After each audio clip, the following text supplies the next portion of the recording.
ज्ञानाञ्जनशलाकया चक्षुरुन्मीलितं येन तस्मै श्रीगुरवे नमः।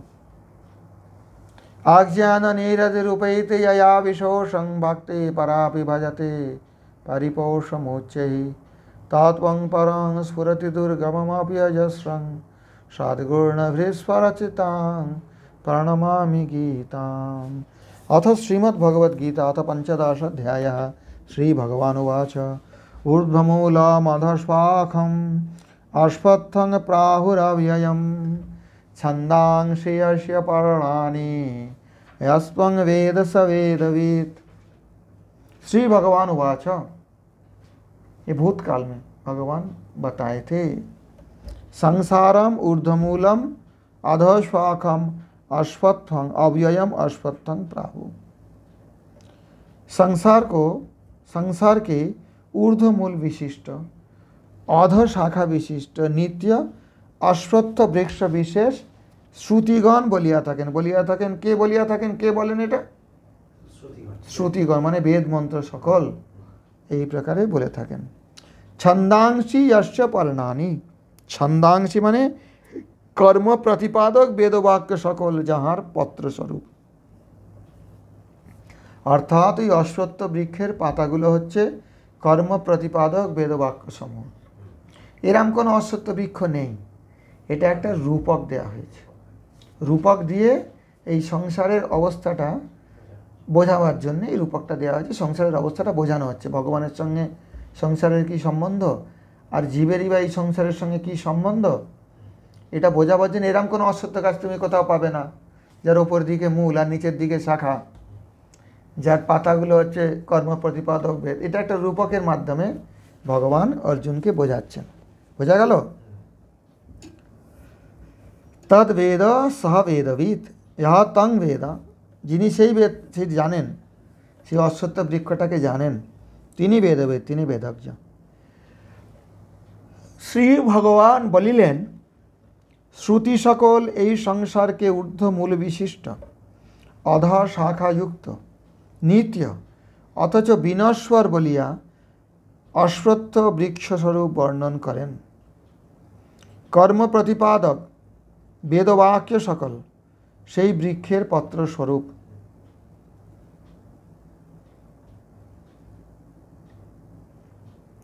যিনি সেই বৃক্ষের তত্ত্ব জানেন তিনি বেদজ্ঞ।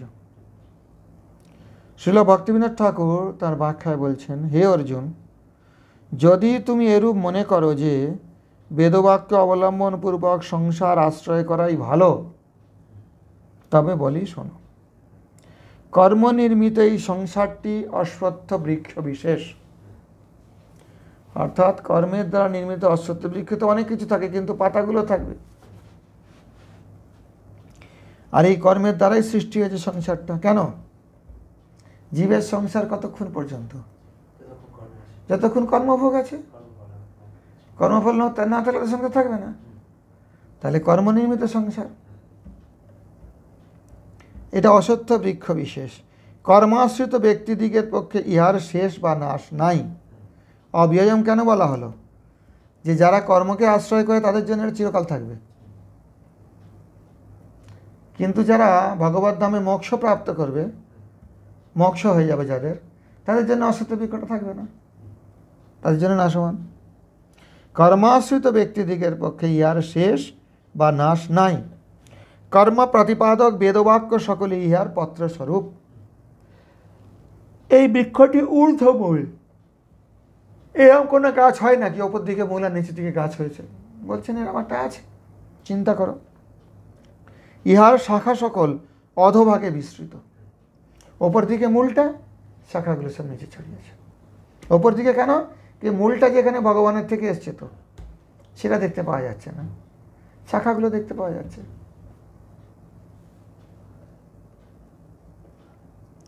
অর্থাৎ এই বৃক্ষটি সর্বর্ধ মহত্তত্ত্ব সত্যলোক স্থিত হইতে জীবের কর্মফল প্রাপক রূপে স্থাপিত। মানে সত্যলোক থেকে আরম্ভ করে যত জীব আছে নিচু লোক অবধি, এদের কর্মফল প্রাপক রূপে বৃক্ষ অর্থাৎ সংসারটাকে স্থাপন করা হয়েছে। তাহলে কোত্থেকে এটা বিস্তার হচ্ছে? সত্যলোক থেকে নিচের দিকে বিস্তার হচ্ছে, তারও আগে থেকে। সত্যলোক থেকে তো কর্ম শুরু হচ্ছে। যিনি এই বৃক্ষের নশ্বরত্ব অবগত হন তিনি ইহার তত্ত্ববিদ। ইয়াস্পং বেদ, এখানে মূল শ্লোকে কিন্তু বলা আছে যে এই বৃক্ষটাকে জানেন তিনি বেদবিদ। শিল ভক্তিবিনোদ ঠাকুর বলছেন যে এই বৃক্ষটাকে, যিনি এই বৃক্ষের নশ্বরত্ব জানেন, কি করে এটাকে নাশ করা যাবে, তিনি বেদজ্ঞ। শ্রীল বলদেব ভাষ্য দেখো, গীতাভূষণ ভাষ্য, বলদেব বিদ্যাভূষণ কৃত। সংসারচ্ছেদী বৈরাগ্যং জীবো মেংসহ সনাতনঃ অহং সর্বোত্তম শ্রীমান ইতি পঞ্চদশে স্মৃতম। তাহলে পঞ্চদশ অধ্যায়ে 3টে কথা চর্চা করা হয়েছে। কি কথা? সংসারচ্ছেদী বৈরাগ্য, সংসারকে ছেদন করবে যে বৈরাগ্য, সেই বৈরাগ্যের কথা বলা হয়েছে। আর জীব যে সনাতন আমার অংশ, জীব মেংস সনাতন, সে কথা বলা হয়েছে।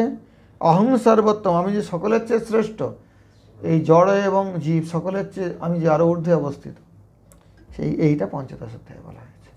3টে এখানে বক্তব্য বিষয় ভগবানের। বোঝা গেল?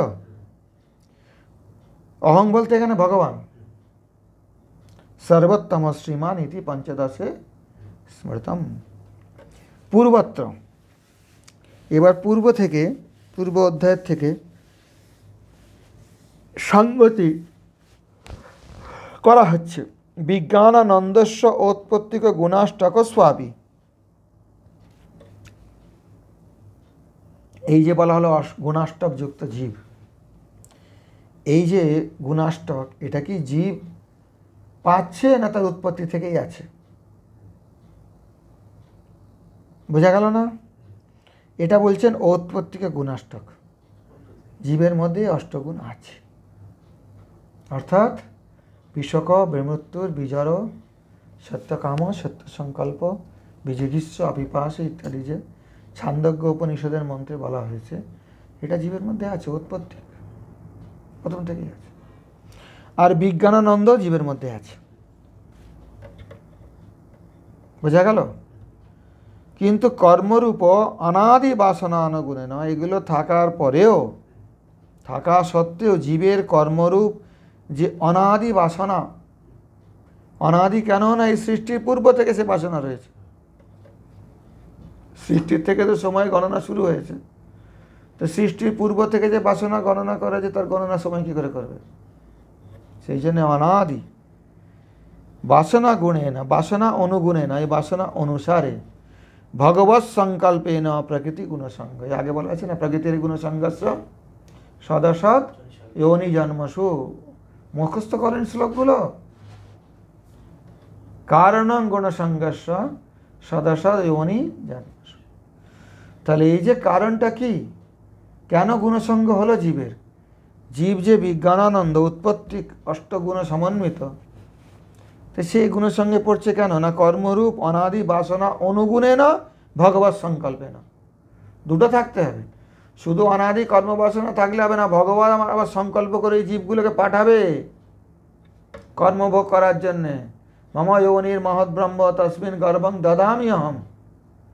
ভগবান দেবেন, ভগবানের একটা সংকল্প আছে।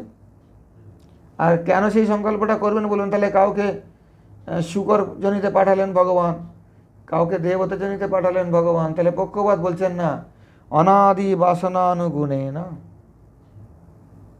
তার যদি শুকর হওয়ার মতো বাসনা থেকে থাকে, এরকম ভোগ করব, সে অনুযায়ী ভগবান সংকল্প করে সেই প্রকারের গুণের সঙ্গে তার সঙ্গ করিয়ে দিয়েছেন।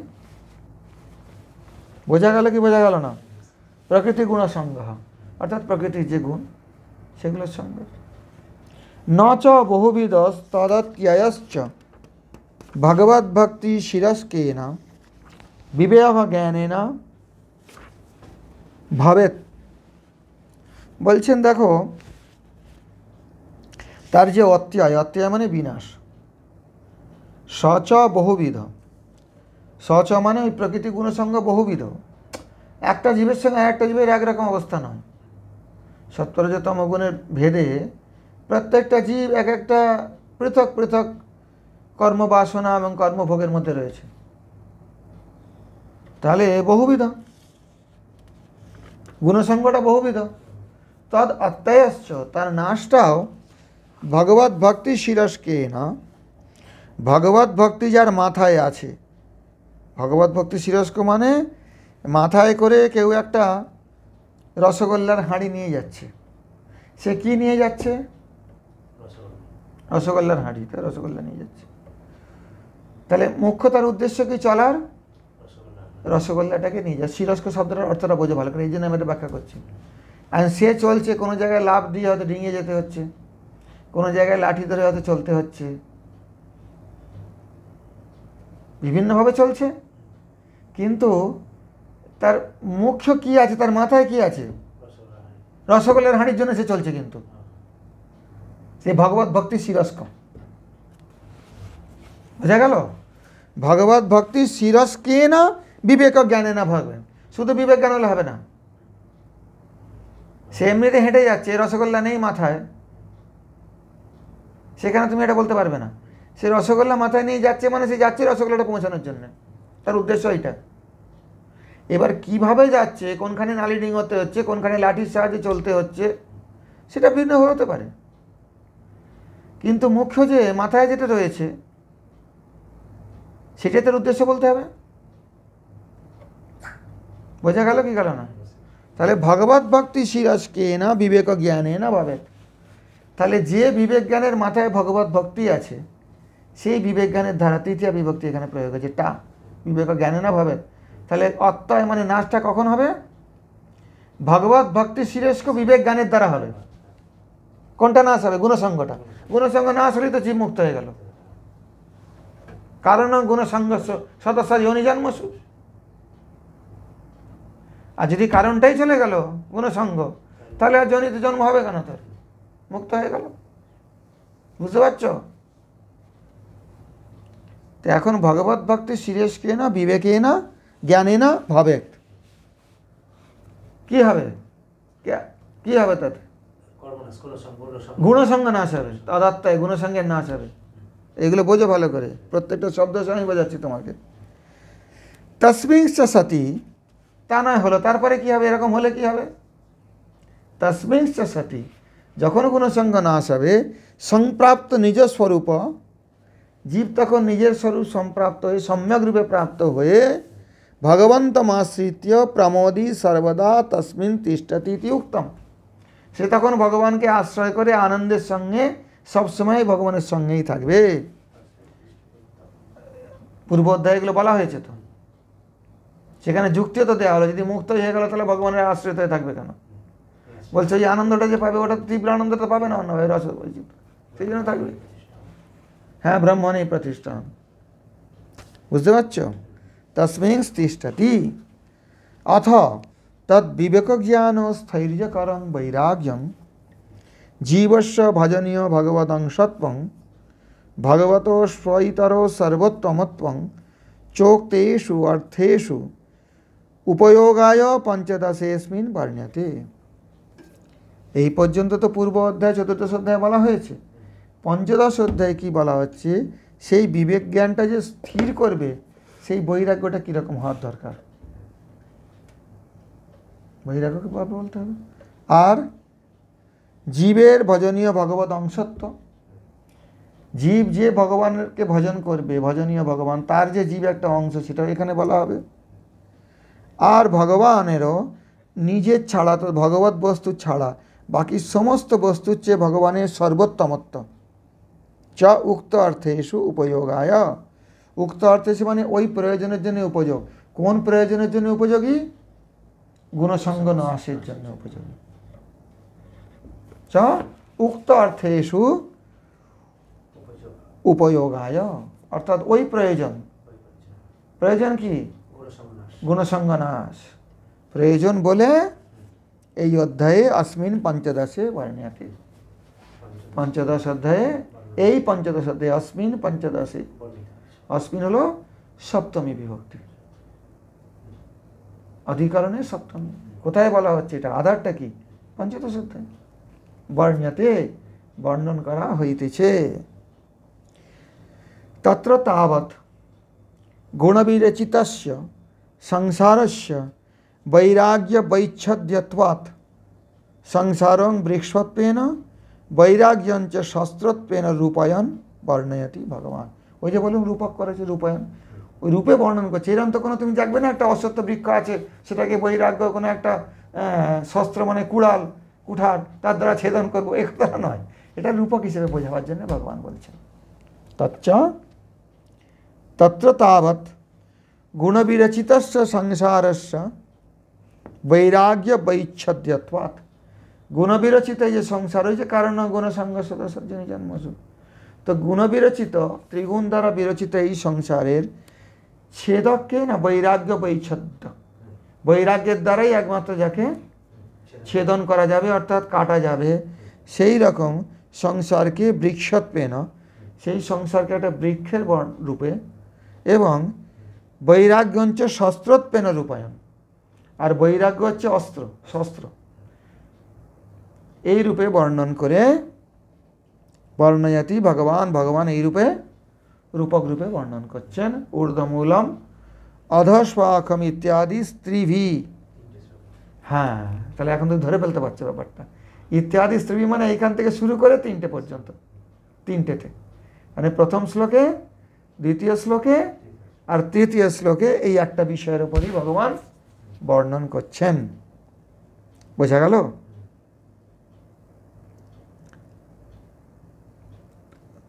সংসারূপম অশ্বত্থম ঊর্ধ্বমূলম অধঃশ্বাখম প্রাহু।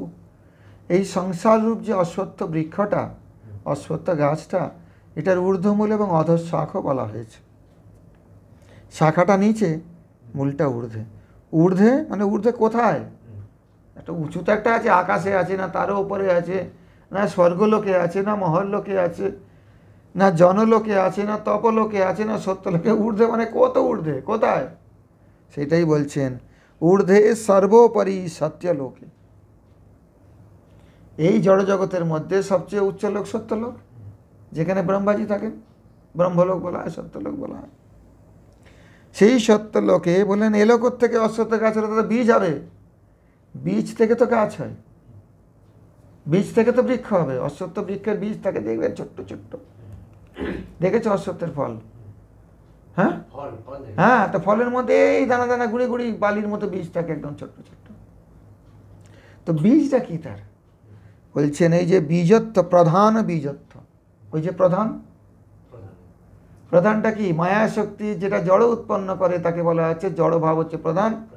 আর জীবের উপরে যে ক্রিয়া মায়া শক্তি তাকে বলা হচ্ছে অবিদ্যা। তাহলে তুমি জানো তো, আগেরগুলো মনে আছে?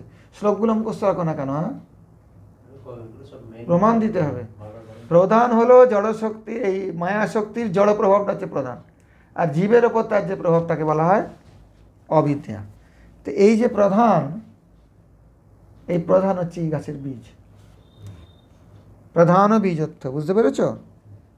প্রথম প্ররহরূপ মহত্তত্ত্বাত্মক চতুর্মুখ রূপং মূলং যস্যতম। বলছেন ওই বীজ থেকে তাহলে প্রথমে তো আগে প্ররহ হবে না, একটা দুটো পাতা উঠবে গাছটা যখন সৃষ্টি হচ্ছে। বলছেন প্রথম প্ররহ কোথায়?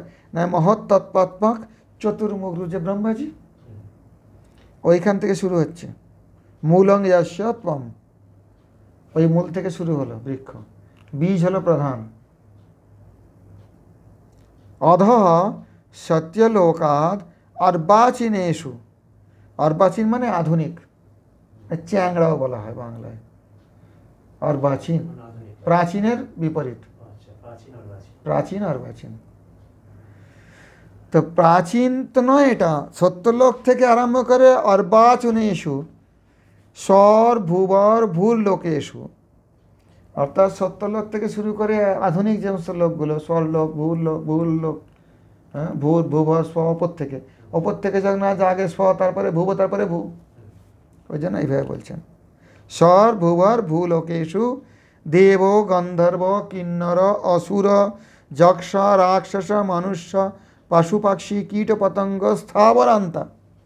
বলছেন দেবতা থেকে শুরু করে, স্বরলোকে তো দেবতারাই থাকে উচ্চ, এই 3টে লোকের মধ্যে। দেবতা থেকে শুরু করে গন্ধর্ব কিন্নর অসুর যক্ষ রাক্ষস মনুষ্য পশু পক্ষী কীট পতঙ্গ এবং স্থাবর পর্যন্ত। স্থাবর বলতে বৃক্ষ আদি, যারা চলতে পারে না কিন্তু তাদের মধ্যেও প্রাণ আছে, তাই তো? নানা দিক প্রসৃত চার শাখা যস্যতাম, বলছেন চারিদিকে ছড়িয়ে গেছে যে শাখাগুলো, সেই বৃক্ষের কথা বলা, সেই বৃক্ষকে, সংসাররূপী বৃক্ষকে, তাই তো? কীভাবে ছড়িয়েছে? দেব, গন্ধর্ব, যক্ষ, কিন্নর, অসুর, পশু, পক্ষী, স্থাবর, সব তো সংসারে আছে।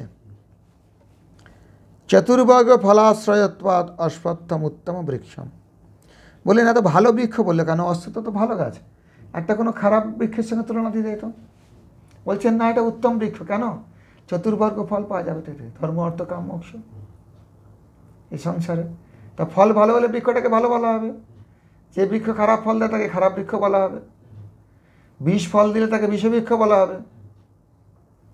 আর চতুর্বর্গ ফল দিচ্ছে বলে এটাকে অশ্বত্থ বৃক্ষ। বোঝা গেল? ঊর্ধ্বমূলম অধঃস্বখম অশ্বত্থং প্রাহুর অব্যয়ম, এই জন্য একটা ভালো বৃক্ষের সঙ্গে রূপক দিয়েছেন ভগবান।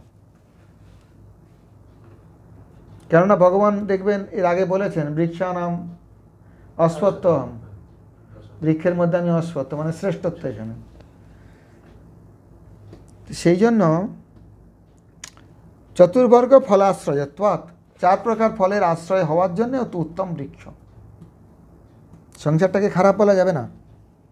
তাদৃশেন বিবেক জ্ঞানেন বিনা নিবৃত্তের অভাবাৎ অব্যয়ম, বললেন অব্যয় বলে দিলেন তো, বললেন ওই রকম বিবেক জ্ঞান ছাড়া, আগে যে বিবেক জ্ঞানের কথা বলা হয়েছে, বিবেক জ্ঞান না থাকিলে, বিবেক জ্ঞানের বিনা এর নিবৃত্তি হবে না, নিবৃত্তির অভাব, সেই জন্য কি অব্যয় অর্থাৎ অনশ্বর বলা হয়েছে, নাশ হবে না এর।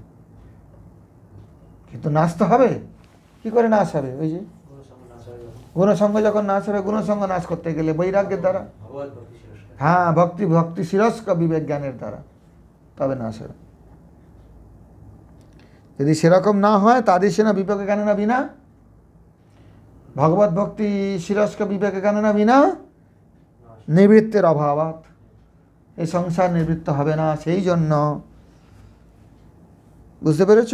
অব্যয়ং প্রবাহ রূপেণ নিত্যাঞ্চ, অব্যয়ম মানে প্রবাহ রূপেণ নিত্য। কেউ বলবে আচ্ছা ভগবান বলছেন সব নিত্য, তাহলে আবার প্রলয়ের সময় তো কিছু থাকে না, ভূর্ভুবস্ব মহ জন তপসত্ব সব তো নাশ হয়ে যায়, তাহলে তো এটাকে অব্যয় কেন বলা হচ্ছে? প্রবাহ রূপেণ আবার তো আসবে, ফ্লো তো চলছে না, প্রবাহ মানে ফ্লো, যাচ্ছে কোথায়? জীব তো সেই বসেই থাকবে, আবার যখন সৃষ্টি হবে আবার ভগবান ওই জীবগুলোকে আদান করবেন, তস্মিন গর্ভং দদামি আহম, প্রবাহ রূপেণ নিত্য।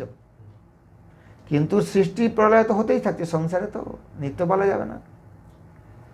বোঝা গেল? তাহলে নিত্য কেন বললেন? এই কারণে, প্রবাহ রূপেণ নিত্যম। আর একটা কারণ আছে, এখানে চ বলা হচ্ছে, এবং প্রবাহ রূপেণ নিত্যঞ্চ। আর একটা কারণে অব্যয় বলা হয়েছে কি, তাদৃশেন বিবেক জ্ঞানেন বিনা নিবৃত্তের অভাবাৎ অব্যয়ম।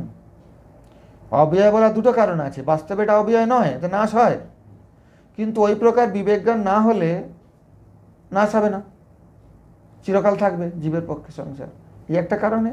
আর একটা যদি বলো যে প্রলয় সংসার নাশ হয়ে যায়, প্রবাহ তো চলতে থাকে, আবার তো সংসার হবে, নিবৃত্তি হবে না, ভক্তি শিরস্ক বিবেক জ্ঞান না, একটা তো সেটা। আর দ্বিতীয় কথা, প্রলয় হয়ে গেল জীবকে তো আবার সেই আসতে হবে, কর্মগুলো নিতে থাকবে, অদৃশ্য রূপে থাকবে, আবার তো যখন সৃষ্টি হবে আবার তো সেই প্রবাহ রূপেণ নিত্যম, দুটো অর্থই। বোঝা গেল? তামাহু শ্রুতয়স্তাশ্চ, বলছেন আপনি বলছেন বেদ বলেছে, বেদ কোথায় এই কথা বলেছে? এই যে বেদের প্রমাণ দিচ্ছেন মন্ত্র থেকে।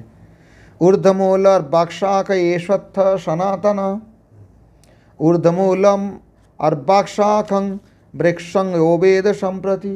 এটা তো উপনিষদের, এটা হচ্ছে তোমার, দাঁড়া কোন উপনিষদে জানো? এটা মনে হয় কঠ উপনিষদে না, এক মিনিট ভুলে গেছি।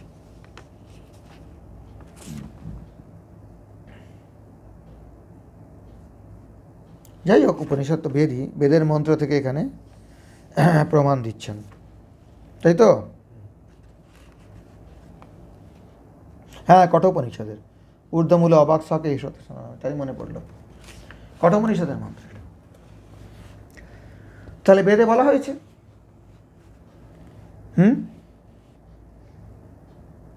ছন্দাংশী, এই যে কাছে না প্রাহু, আরে কে প্রাহু, কহ প্রাহু, কে বলেছে?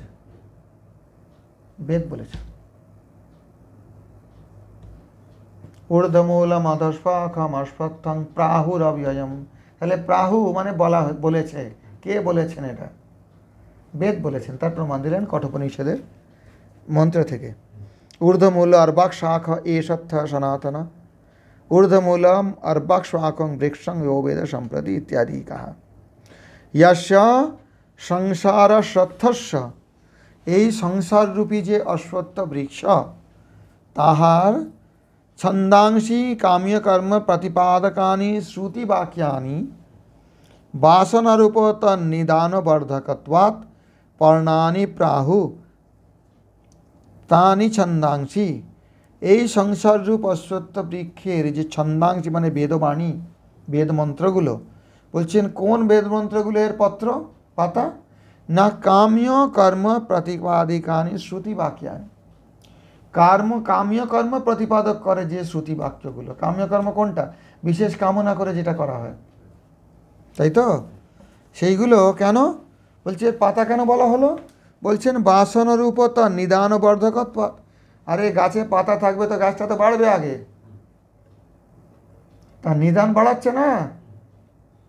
ঠিক আছে, তোমার এই বাসনা আছে, এইটা করো, এই বাসনা আছে, এই কর্ম করো, এইভাবে তো সংসার বেড়ে যাচ্ছে। সেই জন্য এগুলোকে পত্র বলা হয়েছে। বলছেন কীরকম বেদবাক্য সেগুলো বলো, উদাহরণ কি? ছন্দাংশী বায়ব্যং শ্বেতমালভেত। আরে কি সর্বনাশ, বলছে একটা সাদা ছাগলকে বলি দিতে হবে বায়ু দেবতার প্রীতির জন্য। এসব বেদবাক্য আছে। ভূতিকাম ঐন্দ্রমেকাদশ কপালং নির্বপেত প্রজাকাম। আর ভূতিকাম মানে যে ভূতি মানে হচ্ছে লক্ষ্মী, মানে সম্পদ, ঐশ্বর্যকামী ব্যক্তি ইন্দ্র দেবতার উদ্দেশ্যে একাদশ কপালে চরুপাক করিবে। কপাল মানে মানুষের কপাল নয়, কপাল মানে ওই যে যেটাকে মালসা বলে বাংলায়, এরকম একটা এ থাকে না, মাটির ওই কপাল বলা হয়। আর ঘট ভেঙে গেলে কপাল হয়ে যায়, মালসার মতো হয়ে যায় না, এরকম ওই আকারটাকে কপাল বলা হয়।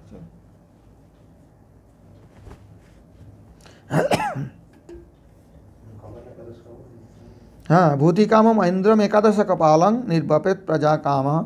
আর যে প্রজা কাম মানে প্রজাকামী ব্যক্তি, সে পুত্র সুযোগ করবে। এইসব বিভিন্ন কাম্য কর্মের কথা বলা আছে ওখানে।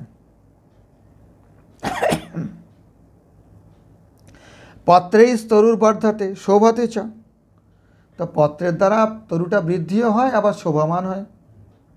দেখবে তুমি পাতা যত হচ্ছে গাছটা বাড়ছে, তো তা নাহলে কি হবে? আবার দেখতে শোভা হবে, পাতা না থাকলে বৃক্ষের শোভা কি? তো সেই জন্যে এইসব যে কাম্য কর্ম প্ররোচক যে সমস্ত বেদবাক্য আছে, বেদের মন্ত্র আছে, এইগুলোর দ্বারাই সংসার বৃক্ষটা বাড়ছে বটে আর শোভাও পাচ্ছে বটে। তম অশ্বত্থং ইয়ো বেদ যথোক্তং জানাতি স এব বেদবিদ। ওই অশ্বত্থকে জানে, এখানে বেদ অর্থে জ্ঞান। যথোক্তং জানাতি, যেরকম বলা হয়েছে এইরকমভাবে যে জানে। যথা উক্তং, এতক্ষণ ধরে যে বলা হলো, যিনি এইভাবে জানেন ওটাকে, তিনি জানেন, তিনি বেদকে জানেন। স এব বেদবিদ। বেদ খলু সংসারস্য বৃক্ষত্বং ছেদ্যত্বাভিপ্রায়ণাহ। তাহলে বেদ কি বলছে? বলতে বেদ নিশ্চিত রূপে এই সংসারের যে বৃক্ষত্ব, এটার যে ছেদ্যত্ব, এই অভিপ্রায়ই বলা হয়েছে তচ্ছেদনোপায়জ্ঞ বেদার্থবিদ ইতি ভাবা। যে ওই বৃক্ষটা কাটতে জানে, কাটার উপায়টা জানে, সে বেদের অর্থবিদ। আর বাকি যারা ওই বেদবাক্যগুলো অবলম্বন করে বৃক্ষেই থাকবে, তারা বেদবিদ নয়, তারা বেদের তাৎপর্য জানে না। তারা ওই সাদা ছাগল বলি দেবে। হ্যাঁ, তারা সেদন করতে পারবে না, তারা গুণসংঘের মধ্যে থাকবে।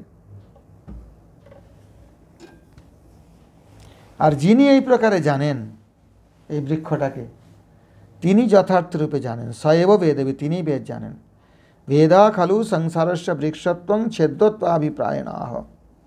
वेदरा संसार रूपी वृक्षेर छेदन करबार जन्यई भगवानेर मुख निश्चित हयेछे बा भगवत निश्वास थेके प्रकटित हयेछे। मुख निश्चित निश्वास थेके प्रकटित हयेछे। वेद कि जन्य प्रकटित हयेछे? कि संसार वृक्षके जाते छेद करते पारे, छेदन करते पारे। बोझा गेल? तच्छेदनोपायज्ञ वेदार्थविद। और जिनि सेटा जानेन किभाबे संसार वृक्षके छेदन करा जाबे तिनि वेदार्थविद। बाकिरा वेदे यथार्थ अर्थ जानेन ना। बोझा गेल? एटा कठिन विषय। अधश्चोर्ध्वं प्रसृतास्तस्य शाखा गुणा प्रवृद्धा विषया प्रबाला अधाश्च मूलानि अनुसन्ततानि कर्मानुबन्धीनि मनुष्यलोके। तस्य गुण प्रवृद्धा विषय प्रबालाः। तस्य माने सेई संसार वृक्षेर गुणत्रय द्वारा वर्धित गुण प्रवृद्धाः। बोझा गेल? विषय प्रबाला विषय रूप पल्लव युक्त वर्धित होच्छे, नतून नतून विषय होच्छे ना। शाखा शाखा समूह अधः निम्न दिके ऊर्ध्वं च ओ ऊर्ध्व दिके प्रसृता विस्तृत हইয়াছে। এই চটা কিন্তু বেশিরভাগ পাঠেই নেই, মধ্বের পাঠেও দেখছি না, কিন্তু এখানে আছে। বিস্তৃত হইয়াছে তাহলে নিচের দিকে এবং উপরের দিকে চটা দিলে বা না দিলে অর্থ কোনো বদলায় না, অর্থ তো ওই থাকছে। এবং ঊর্ধ্ব দিকে বলো অথবা নিম্ন দিকে ঊর্ধ্ব দিকে বলো, একই ব্যাপার হচ্ছে। নিম্ন দিকে এবং ঊর্ধ্ব দিকে, নিম্ন দিকে ঊর্ধ্ব দিকে। মনুষ্য লোকে কর্মানুবন্ধিনী, এই নরলোকে কর্ম প্রবাহ জনক মূলানি মূল সমূহ অধ চ অধদিকে অনুসন্ততানি সর্বদা বিস্তৃত হইতেছে। অনুসন্ততানে মানে একটা বিস্তারিত, তারপর আরেকটা হচ্ছে এইভাবে পর পর পর পর বিস্তার হয়ে যাচ্ছে। সেই সংসার বৃক্ষের গুণ দ্বারা বর্ধিত বিষয়রূপ পল্লব যুক্ত শাখা সমূহ নিম্ন দিকে অর্থাৎ নিকৃষ্ট যোনিতে এবং ঊর্ধ্বে অর্থাৎ দেবাদি যোনিতে বিস্তার লাভ করিয়াছে। বুঝতে পারছো? নিকৃষ্ট যোনিতে গেছে, আবার অধশ্চোর্ধ্বং প্রসৃতাস্তস্য শাখা। এটা মনে মনে চিন্তা করতে হবে রূপকটা। গুণ প্রবৃদ্ধা বিষয় প্রবালা।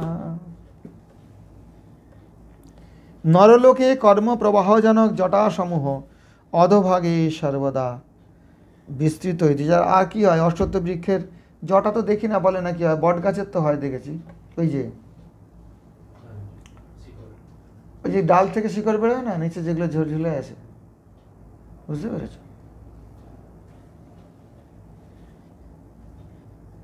কর্মানুবন্ধিনী মূলানি অধ চ অনুসন্ততানি। এই নিচের দিকে চারিদিকে ওই মূলগুলো এসে বসে যাচ্ছে।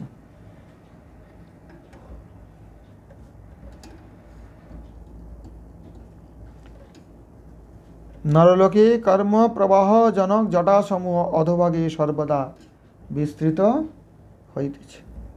শ্রীল ভক্তিবিনোদ বলছেন, এই বৃক্ষের শাখা সকল কতকগুলি তমগুণকে আশ্রয় করিয়া অধগামী হইয়াছে, কতকগুলি রজগুণকে আশ্রয় করিয়া সমানভাবে আছে, কতকগুলি সত্ত্বগুণকে অবলম্বন করত ঊর্ধ্ব দিকে প্রসৃত হইতেছে। সকলগুলি প্রকৃতির গুণত্রয় দ্বারা পুষ্ট হইতেছে। তিনটেই তো প্রকৃতির গুণ, সত্ত্বগুণেরই বলো, রজগুণেরই বলো অথবা তমগুণের বলো, প্রকৃতির গুণ দ্বারা পুষ্ট হচ্ছে। জড়ীয় বিষয়সমূহই ওই শাখাগণের পল্লব। জড়ীয় বিষয়, নতুন নতুন বিষয় আছে, টেলিভিশন আসছে, মোবাইল আসছে, আরও কত কী কী বিষয় আসছে। জড়ীয় বিষয়সমূহ শাখাগণের পল্লব। বটবৃক্ষের ন্যায় এই অশ্বত্থ বৃক্ষের জটা সকল অধভাগে ফল অনুসন্ধানপূর্বক বিস্তৃত হইতেছে। বটবৃক্ষের ন্যায়, বট গাছের যেরকম ঝুরি হয় না, সেই রকম হচ্ছে। শ্রী বলদেব ভাষ্যটা দেখো, কিঞ্চ অধ ইতি তস্য উক্ত লক্ষণস্য সংসার অশ্বত্থস্য। উক্ত লক্ষণের আগে বলা হয়েছে না, এই তিনটে শ্লোকে কিন্তু একটা বিষয়কেই বর্ণন করা হয়েছে ত্রিবিয়ান। তাহলে উক্ত লক্ষণ মানে এর আগে যে লক্ষণ বলা হলো প্রথম শ্লোকে, ঊর্ধ্বমূলা মধস্বাকম অশ্বত্থং প্রাহুরব্যয়ম, এই সংসাররূপী অশ্বত্থের শাখা অধ ঊর্ধ্বং চ প্রসৃতা, মানে নিচে এবং ওপরে ছড়িয়ে যাচ্ছে। অধো মনুষ্য পশ্বাদি যোনিষু দুষ্কৃতের, নিচের দিকে করলে মনুষ্য পশু আদি যোনি, যে দুষ্কৃত যোনিগুলো। ঊর্ধ্বঞ্চ দেবগন্ধর্বাদি যোনিষু সুকৃতের বিস্তৃতা। হ্যাঁ, ভক্তিমাত্রা যেমন তিনটে লেভেল করেছেন, মাঝামাঝি হচ্ছে মনুষ্য, নিচেরগুলো পশু। এখানে তো দুটোই বলা হয়েছে, অধশ্চ ঊর্ধ্বঞ্চ। বলছে নিচের দিকে যত দুষ্কৃতি আছে, পশু মানব আদি সব দুষ্কৃতির মধ্যে ধরেছেন এখানে, আর সুকৃতির মধ্যে ধরেছেন এই দেবগন্ধর্বাদি যোনি সুকৃতির বিস্তৃতা। গুণেহি গুণ প্রবৃদ্ধা সত্বাদি বৃদ্ধিভীর অম্বু নিষেকেইরিব প্রবৃদ্ধা স্থূল ভাজ। বলছেন সত্তাদি বৃত্তিরূপ জল নিষেকন করে ওগুলো পুষ্ট হচ্ছে। জল দিলে কি হবে? পুষ্ট হবে। তো এই সত্যগুণের জল দিলে সত্যগুণ পুষ্ট হবে, রজগুণকে জল দিলে রজগুণ পুষ্ট হবে, আর তমগুণকে জল দিলে তমগুণ পুষ্ট হবে। সত্বাদি বৃত্তিভীর অম্বু নিষেকেই রিবা, যেরকম সত্বাদি অম্বু অর্থাৎ জল নিষিদ্ধ করলে, ছিটিয়ে দিলে প্রবুদ্ধা স্থূল ভাজ মোটা হয়। বিষয়া প্রবালাহ, বিষয়া শব্দ স্পর্শ আদয় প্রবালাহ পল্লবাহ যাসাং তাহা। এই শব্দ স্পর্শ আদি যার প্রবাল মানে পল্লব, একদম কচি পল্লবগুলোকে প্রবাল বলা হয়। লাল লাল থাকে দেখবে অশ্বত্থ গাছের, পরে সবুজ হয়। দেখেছো অশ্বত্থে যখন নতুন পাতা ওঠে একদম লাল লাল লাল লাল গোলাপি গোলাপি, খুব সুন্দর লাগে দেখতে কচি পাতাগুলো, আর তারপরে ওগুলো সবুজ হয়ে যায়। তো ওইটাকে প্রবাল বলা হয়, প্রবাল। বিষয় প্রবালাহ, জড়ীয় বিষয়সমূহ, বিষয় কোনগুলো? শব্দ স্পর্শ আদায়, মানে সমস্ত শব্দ স্পর্শ রূপ রস গন্ধ, এইগুলো হচ্ছে প্রবালা পল্লবা যাসাংতাহ। শাখাগ্রস্থানীয়াভি শ্রোত্রাদি বৃত্তিভির যোগাদ রাগ অধিষ্ঠানত্বাচ্চ শব্দাদীনাং পল্লব স্থানীয়ত্বং। বলছেন এই শব্দ স্পর্শ রূপরস গন্ধ, এই পাঁচটাকে বিষয়কে এখানে পাতা কেন বলা হলো? পত্রের উপমা দেওয়ার কি প্রয়োজনটা আছে? অন্য কিছু বলা যেত, সেটা এখানে পরিষ্কার করছেন। কি কারণটা কি? কি সত্রাদি বৃত্তিভির যোগাদ রাগাধিষ্ঠানত্বাচ্চ। এক তো সত্র আদি বৃত্তির সঙ্গে যুক্ত হলে তবে তো শব্দটা বিষয় হবে। কারুর কান নেই বা সত্র ইন্দ্রিয় খারাপ হয়ে গেছে বা সত্র ইন্দ্রিয়ের ক্ষমতা নেই, তার কাছে কি শব্দটা বিষয় হবে? হবে না, না। এইরকম রূপ রস, যার চক্ষু নেই বা চক্ষু নষ্ট হয়ে গেছে, তার কাছে কি রূপটা বিষয় হবে? হবে না। সেই জন্যে এটা বিষয় কখন হবে? পল্লবটা, তার একটা ডাল দরকার, অবলম্বন দরকার, তবে তো সেটা বিষয় হবে। তো পাতাটা ডালটাকে অবলম্বন করে আছে, শাখাটাকে। আর শাখাটা কি বলছেন? এই সত্রাদি বৃত্তিভির যোগাত আর রাগ অধিষ্ঠানত্বাচ্চ, রাগের অর্থাৎ আসক্তির অধিষ্ঠান, আর শ্রোত্র আদির বৃত্তি যোগেতে রাগের অধিষ্ঠান। তো এইরকম ওই ডালগুলোর ওপরে, শাখাগুলোর ওপরে পল্লবগুলো আশ্রিত হয়ে আছে। শব্দাদীনাং পল্লব স্থানীয়ত্ব, এই কারণে রাগ অধিষ্ঠান কোথায় আছে? শব্দাদিতে রাগ অধিষ্ঠান আছে, কিন্তু যতক্ষণ পর্যন্ত ওই শ্রোত্রাদি বৃত্তির মধ্যে না আসছে ততক্ষণ মধ্যে আসক্তি হবে কি? শব্দ শুনতে যদি না পাই, শব্দের উপর আসক্তি কী করে হবে? সেই জন্যে শব্দাদীনাং, শব্দ আদিনাং বলতে এগুলো সব কি কি? হ্যাঁ, শব্দ স্পর্শ রূপ রস গন্ধ, এইগুলোর পল্লব স্থানীয়ত্বং বলা হয়েছে। তস্য অশ্বত্থস্য অধশ্চ শব্দাদ ঊর্ধ্বং চ বলছেন এই অধ বলা হলো, আবার ঊর্ধ্ব, দুটো শব্দ যে অধ শব্দ বলা হলো, আবার ঊর্ধ্বং চ অবান্তরানি মূলানি অনুসন্ততানি বিস্তৃতানি শান্তি। ওই অশ্বত্থ বৃক্ষটার অধ এবং চ শব্দ দ্বারা বোধিত হেতু ঊর্ধ্ব, অধশ্চোর্ধ্বং, অধ চ ঊর্ধ্বং। এখানে কি ডবল চ আছে না একটা, অধশ্চ ঊর্ধ্বং চ? হ্যাঁ, কিন্তু এখানে বলদেব বিদ্যাভূষণ তাকে কিন্তু একটাই চ বলা হচ্ছে, অধ চৌর্ধং এবং চ শব্দ দ্বারা, বুঝতে পারছো, অবান্তরাণী মূলানি অনুসন্ততানি বিস্তৃত, ঊর্ধ্ব এবং অবান্তর মূলগুলি অনুসন্তত হইয়া আছে। অধং ঊর্ধ্বং বলে দিলে হতো অধশ্চোর্ধ্বং, অধশ্চ ঊর্ধ্বং চ। এই চ বলতে এবং আরও কিছু আছে, অবান্তর মূল, অনুসন্ততানি মানে বিস্তৃত হয়ে আছে। অধশ্চ শব্দাদ ঊর্ধ্বং চ অবান্তরাণি মূলানি অনুসন্ততানি বিস্তৃতানি শান্তি। তানি চ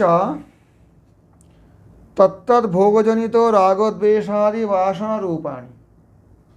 বলছেন এগুলো কি, এই মূলগুলো কি না, ওই যে ভোগ জনিত রাগ এবং দ্বেষ, মানে ভোগের যেখানেই ব্যাঘাত হয়ে যাচ্ছে দ্বেষ হচ্ছে, আর ভোগের প্রতি একটা আসক্তি হচ্ছে, সংসার বিষয় ভোগের প্রতি, এই রূপ ওইগুলো ধর্ম অধর্ম প্রবৃত্তকারিত্বান মূল তুল্যানি উচ্চান্তে। বলছেন এই যে বিভিন্ন প্রকারের বাসনা অধ এবং ঊর্ধ্বে প্রসিতাস্তস্য শাখা গুণ প্রবৃদ্ধা বিষয়ে প্রবালা, অধশ্চ মূলানি, অধশ্চ না ভুল বলছি আমি, এই অধশ্চ অধ্যয়নের কথা এখানে নয়, অধশ্চ মূলানি অনুসন্ততানি, এই চ শব্দে অবান্তর আরও কিছু ঊর্ধ্বের দিকেও যাচ্ছে, সেই কথা বলা হয়েছে, এবং নিচের দিকে মূলানি অনুসন্ততানি। বলছেন যেটা ধর্ম প্রবৃত্তি সেটা একটু ওপরের দিকে যাচ্ছে মূলটা, অধর্ম প্রবৃত্তিরূপী মূলটা নিচের দিকে যাচ্ছে। তো এই ধর্ম অধর্ম প্রবৃত্তিকারিত্বাৎ, এই যে বাসনাগুলো কি করছে, ধর্মে প্রবৃত্তি করছে অথবা অধর্মে প্রবৃত্তি করছে, জীবকে প্রবৃত্ত করছে, সেই জন্য এদের মূল বলা আছে। মূল যেরকম বৃক্ষটাকে প্রবৃত্ত করছে, বৃক্ষটাকে পুষ্ট করছে, বৃক্ষটাকে পুষ্টি যোগাচ্ছে, বোঝা গেল? তাহলে তত্তানি চ তত্তদ ভোগজনিত রাগদ্বেষাদি বাসনা রূপাণি ধর্মাধর্ম প্রবৃত্তিকারিত্বান মূল তুল্যানি উচ্যন্তে। মুখ্যং মূলং তাদৃক চতুর্মুখ তত্তদ বাসনাস্তু অবান্তর মূলানি ন্যাগ্রধশ্চৈব জটোপজটা বৃন্দানি ইতি ভাব। বলছেন মুখ্য মূলটা কি তার? চতুর্মুখ। ব্রহ্মাজি সৃষ্টি করলেন না, ভগবত শক্তি প্রাপ্ত করে সৃষ্টিকর্তা তাকেই তো বলা হয়। তাহলে মুখ্য মূলটা হলেন চতুর্মুখ। তত্তদ বাসনাস্তু অবান্তর মূলানি ন্যাগ্রধশ্চৈব জটোপজটা বৃন্দানি ইতি ভাব। যে রাম বট গাছের একটা মুখ্য মূল থাকে, শুনছ না ব্যাপারটা, আর ডাল থেকে কিছু মূল বেরোয়, ওগুলো অবান্তর, মুখ্য মূল বলা হয় না। ওই যে বোটানিক্যাল গার্ডেনে যে মূল বটবৃক্ষটা আছে কত হাজার বছরের, বলে হাজার বছরের না কত, ওর মুখ্য মূল কিন্তু নেই, নষ্ট হয়ে গেছে। গৌণ মূলগুলোর উপর দেখবে ওটা বেশি চারদিকে ছড়িয়ে রয়েছে, দেখেছো লক্ষ্য করে কোনোদিন? মুখ্যটা নেই, তো প্রধান যে গুঁড়িটাও নেই ওর, দেখতে গেলে হাজার বছরের গুঁড়িটা তো নষ্ট হয়ে গেছে, কিন্তু ওই ডালগুলো বেরিয়ে চারিদিকে ছড়িয়ে আছে, ওই মূলগুলোর উপর চলছে, অবান্তর মূলগুলো। তাহলে জট উপজট বৃন্দানি তানি কৃদিশানি ইত্যাহ। সেইগুলো কীরকম? এই জট উপজটগুলো মনুষ্য লোকে কর্মানুবন্ধিনী, এই মনুষ্য লোকে কর্মের অনুবন্ধ। যতস্তত কর্মফল ভোগাবসানে সতি পুনর্মনুষ্য লোকে কর্মহেতু ভূতানি ভবন্তি ইত্যতঃ সলোকো খালু কর্মভূমিরিতি প্রসিদ্ধ। কর্মানুবন্ধিনী মনুষ্য লোকে, অনুবন্ধিনী কেন বলা হচ্ছে? একটা অনুবন্ধ থাকে, একটা কর্ম করে কর্মফল ভোগাবসানে আবার মনুষ্য লোকে কর্মহেতু ভূতানি ভবন্তি, আবার কর্ম করতে আসছে, বোঝা গেল? তাহলে এই মনুষ্য লোকটা কর্মভূমি এটা বলা হয়ে থাকে, দেবলোকটা ভোগভূমি বলা হয়। ওখানে তো ভোগ করবে, কর্ম যখন ক্ষয় হয়ে যাবে শীনে পড়িয়ে মার্ত্যলোকং বিশন্তি, আবার এখানে কর্ম করতে আসবে। বোঝা যাচ্ছে না এটা? তাহলে এই যে জট উপজট বৃন্দানি কীদৃশানি না মনুষ্য লোকে কর্মানুবন্ধিনী, কর্মের দান অনুবন্ধ করে রাখছে। একটা কর্মফল ভোগের অবসান হলো, শরীর নষ্ট হয়ে গেল, আবার কর্মফল ভোগের জন্য আর একটা শরীর ধারণ করে এসে কর্ম করবে। এই জন্য এই যে যেখানে এই জট উপজটগুলো মাটিতে তো আছে, কোন মাটিতে? এটা মনুষ্য লোকে কর্মভূমিতে আছে। বোঝা গেল? এটা কিন্তু ব্রহ্মলোকে জট উপজটগুলো নেই, শাখাটা তো এরম নেবেছে, তো উল্টো তো এই দিকে এসে নামছে, এই মাটিতে সব লেগে আছে। মনুষ্য লোক কর্মানুবন্ধিনী মনুষ্য লোক, এই জন্য বলা হলো। নরূপমাশে তথোপলভ্যতে নান্ত ন চাদির ন চ সম্প্রতিষ্ঠা আস্ফাথমেনং সুবিড়োঢ়মূলম অসাঙ্গ শাস্ত্রেণ দৃঢ়েন ছিত্বা। এই তিনটে শ্লোকে কিন্তু একটা বিষয়কেই বর্ণন করা হয়েছে। ইহ অশ্য রূপম তথা না উপলব্ধ আছে। ইহ মানে এই সংসারে, এই সংসাররূপী বৃক্ষের এই প্রকারের রূপ, যে কারো রূপ আগে বর্ণন করা হয়েছে দুটো শ্লোকে, এরকম দেখা যায় না, উপলব্ধ হয় না, বোঝা যায় না। বোঝা যায় কি না? ইয়ার অন্তঃ না, এর অন্ত কোথাও তাও জানা যায় না। আদি চ না, আদিও দেখা যায় না। নন্ত না চাদির না চ সম্প্রতিষ্ঠা, আবার সংপ্রতিষ্ঠা চ না, স্থিতিও উপলব্ধ হয় না। কার উপরে আশ্রয় করে এটা রয়েছে তাও এখান থেকে বোঝা যায় না। সুবিঢ় মূলম এনম অশ্বত্থম, অত্যন্ত দৃঢ়মূল এই অশ্বত্থকে, অশ্বত্থরূপং সংসারকে, এখানে কর্মণি দ্বিতীয়া, কাকে কাটতে হবে? অশ্বত্থকে কাটতে হবে, অশ্বত্থরূপী সংসারকে ছেদ করতে হবে। দৃঢ়েন অসঙ্গ শাস্ত্রেণ, দৃঢ়েন এটা বিশেষণ আর বিশেষ্যের একই এ লাগবে বিভক্তি, তৃতীয় বিভক্তি লেগেছে টা। দৃঢ়েন অসঙ্গ শাস্ত্রেণ বৈরাগ্যরূপ শস্ত্র, দৃঢ় শস্ত্রের দ্বারা ছিত্বা, ছেদন করিয়া, ততঃ তৎপদং, এটা অন্য প্রসঙ্গ আসছে। তো একসঙ্গেই করো, এটা কি আছে, চারটে শ্লোক হয়ে যাক। সিদ্ধান্ত করলো, তারপরে ততঃ পদং তৎ পরিমার্গিতব্যং यस्मिन् गता न निवर्तन्ति भूयः तमेव चाद्यं पुरुषं प्रपदे यतः प्रवृत्तिः प्रसृता पुराणे। এই জন্য দুটো শ্লোককে একসঙ্গে দেওয়া হয়েছে, যদিও প্রসঙ্গে তৃতীয় শ্লোক অবধি আসছে, কেননা এর অর্থটা এখানে কন্টিনিউয়েশন হচ্ছে। ছিত্বা কাটিয়া, তারপরে কি তৃতীয় শ্লোকে ছিত্বা অসঙ্গ শস্ত্রেণ দৃঢ়েন ছিত্বা, বাক্যটা সম্পূর্ণ হচ্ছে না, না? এই তৃতীয় এবং চতুর্থ শ্লোক মিলে বাক্যটা সম্পূর্ণ হচ্ছে। ততঃ, তারপরে তৎপদং পরিমার্গিতব্যম, তাহলে ওইটা ছেদন করে অসঙ্গরূপ দৃঢ় শস্ত্রের দ্বারা ওটাকে ছেদন করে, ততঃ তৎপদং, মূলভূত সেই ভগবত বস্তু, অর্থাৎ মূলে কি আছে, কোত্থেকে এলো এটা, আরে সংসারটা এলো কার থেকে, সেই যে মূলভূত ভগবত বস্তু, তৎপরিমার্গিতব্যম, সেটাই অন্বেষণ করা কর্তব্য। যস্মিন গতা, যাহা প্রাপ্ত হইলে, যেখানে গেলে, যস্মিন এটা অধিকরণের সপ্তমী বিভক্তি প্রয়োগ হয়েছে।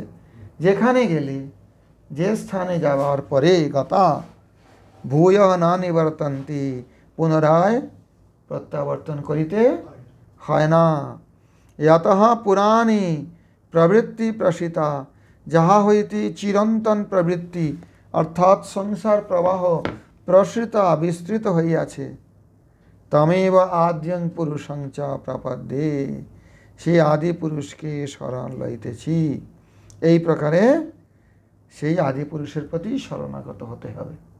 ভগবান কৃষ্ণ বলছেন নাকি আমি শরণ নিচ্ছি, আমাদের বলছি করতে হবে। ততঃ পদং তৎ পরিমার্গিতব্যং, यस्मिन् गताना निवर्तन्ते भूय तमेव चार्यं पुरुषं प्रपद्ये यतः प्रवृत्तिः प्रसृता पुराणी। हाँ দুটো মিলিয়ে হ্যাঁ অন্যায় শব্দগুলো একটার পরে হ্যাঁ হ্যাঁ পরপর আসছে। হ্যাঁ এই জগতে সংসার বৃক্ষের স্বরূপ পূর্বোক্ত প্রকারে উপলব্ধির বিষয় হয় না, ইহার অন্ত জানা যায় না।